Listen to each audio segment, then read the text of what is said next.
Hi అండి, welcome to life with Ramya. అందరికీ శ్రీరామనవమి శుభాకాంక్షలు. హాయ్ అండి.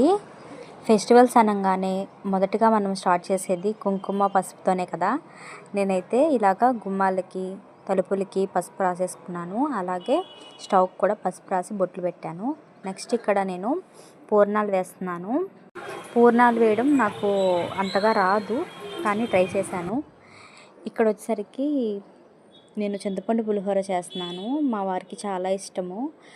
నేను మ్యాంగో పులిహోర ట్రై చేద్దాం అనుకున్నా కానీ కుదరలేదన్నమాట, మామిడికాయ దొరకలేదు. అందుకని ఇంకా చింతపండు పులిహోర అయితే చేస్తున్నాను.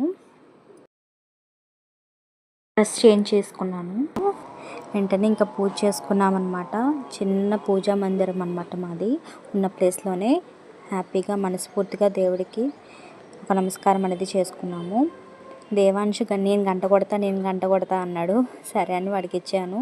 చిన్నప్పుడు శ్రీరామనవమి అంటే నాకు చాలా హ్యాపీగా ఉండేది. ఎందుకంటే మేము ఇక్కడ నుంచి వేరే ఏరియాకి వెళ్ళి అక్కడ రాములవారి గుడిలో కళ్యాణం చూసి పానకం తాగి వచ్చేవాళ్ళం.